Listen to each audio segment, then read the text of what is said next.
Welcome back. In this video, I make something that I think is called a standing desk. I don't know if it has a different name, but it's basically just a little workplace for my computer where I can do video editing and other stuff on my computer. But it's what is special about this, it's that is a little workplace where I have to stand. And the reason is, to be honest, a few weeks ago I bought a little walking pad because I was hoping to do some extra workout with it and lose a few pounds, to be honest. And I tried it out and it's pretty good, but I was when I did some workout there, I was a little bored. So I thought, oh, maybe build something that I can put in front of the walking pad so that I can do some extra work on the side, like on my computer, while I do workout. The challenge the challenge for me is because our bedroom is not very big and I didn't want to make something another piece of furniture that is just most of the time standing around unused and is making the room unnecessarily smaller than it is already. So I wanted to make something that I can put together and take apart whenever I want to. But I also don't want to or didn't want to spend lots of money on some fancy hardware. So I decided to, instead of using hardware to make it, I don't know, fold it together or something like this, instead I make the whole thing out of just two legs and a board on top, and later there's a board in between to make it more stable. That I thought about later when I found out that the whole thing is not as stable as I thought, but you will see this in later in this video. So instead of hardware, I just made some handmade joints and they work pretty good. So at the beginning you saw I already had a few mahogany boards left that I glued together a couple of weeks ago, I think, and not not necessarily for this specific project, but I think I mentioned it in another video before that whenever I have time, just to save some time, I just glue random boards together out of leftovers so that I have them always at hand when I need them. And this was pretty much the case here. Just a few mahogany boards. And yeah, you might think, why mahogany for such a project? Mahogany is expensive, but I got this from my full-time job, the mahogany wood, I think a few years ago, and it was very cheap, so I had no problem with using this wood for this project here. And you already saw that I cut everything to the right dimension, then I planed everything, and I also sanded everything, and now here I make all those little marks for the joints. And you will see in just a second that there was a situation that at the beginning I haven't thought through. Like those here, those will be the I will cut out this section here that is marked, and you see there's not a lot wood left to make a proper and stable joint. So what I do here is the wood that's left on the sides, I just put a screw in to make it more stable, and you will see in just a few seconds why I did that. And here I adjust my adjustable Ryoba saw, which is pretty handy for such kind of work. But I think you can use any saw for this. And the joint I cut, or I do with two different techniques, which you see here. This is the first technique, how I remove the wood, and I think this is a method that takes a lot longer. But you will see there on the other side of that little board here, that when I do the other cutout, that the other method that I'm going to do is a lot better than this one here. I just wanted to find out which one works better for me. You see, it's a lot of chiseling, but it still works good. It's just not as efficient as the other method that we will see in just a few seconds. Make sure everything is clean.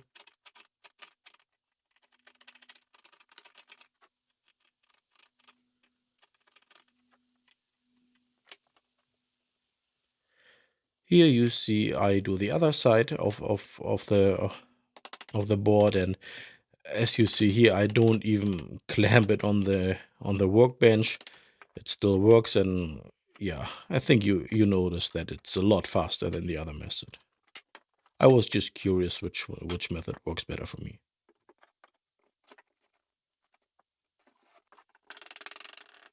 So this will be the legs, the two little boards on the bottom of the workbench here. They will be attached to the tabletop later.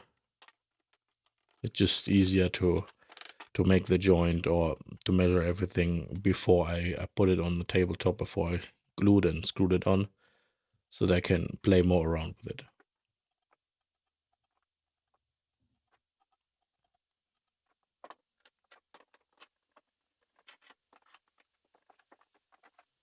Okay, this is one leg.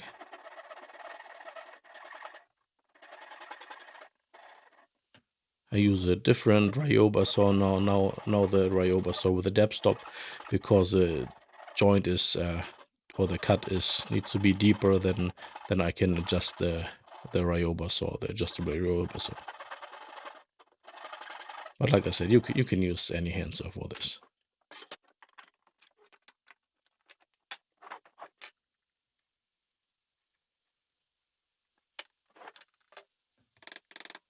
This is the way how I do it here is maybe not the most efficient way, you might think, and I agree. As I mentioned in other videos before, I just like to do joinery with of the traditional way with chisels and hand saws, but you can also do this with some machine tools like a router or whatever, or maybe even a saw.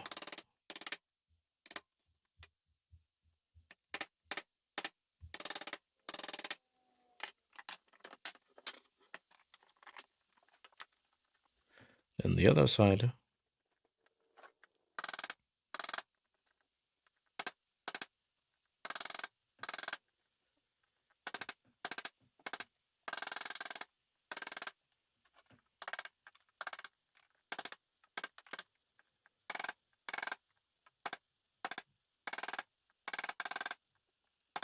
Even though like I said, there are probably more efficient ways, it's still not a task that even doing this by hand wouldn't take forever. It's still fairly quick. And here I dry fit everything. Looks good so far.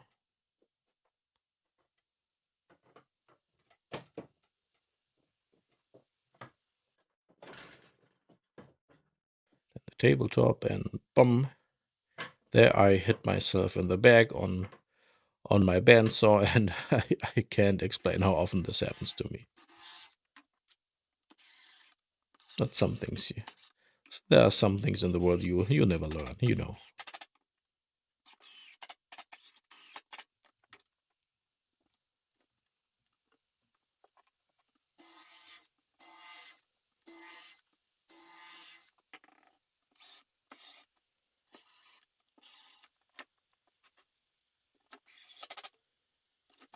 So here I screw those little pieces that's under the tabletop. I screw it already on the tabletop, but in the next moment I take them off again to apply the glue.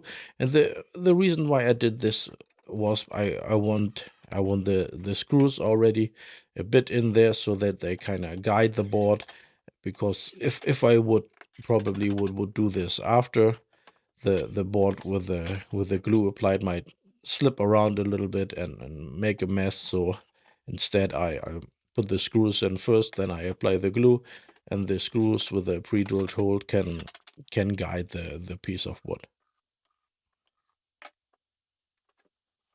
Of course, clean the excessive glue.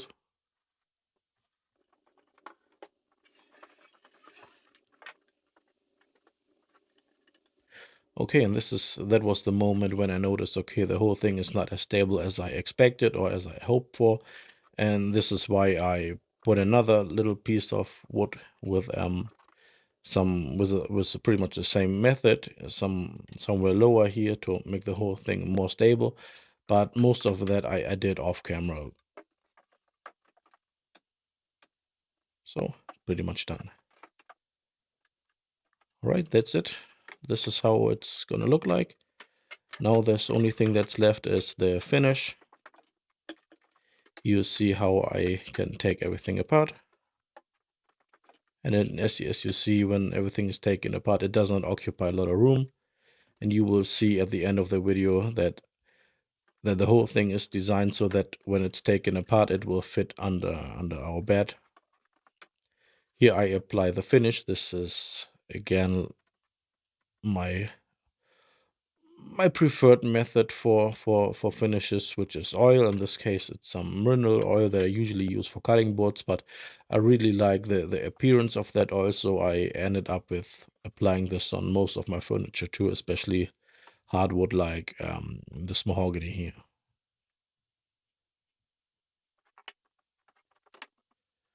Okay, almost ready to bring everything in the house.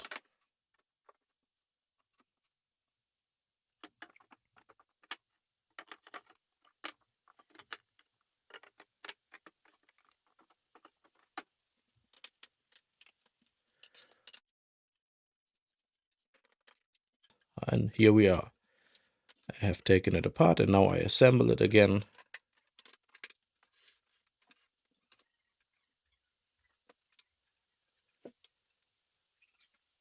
Stand it up, put the computer on it.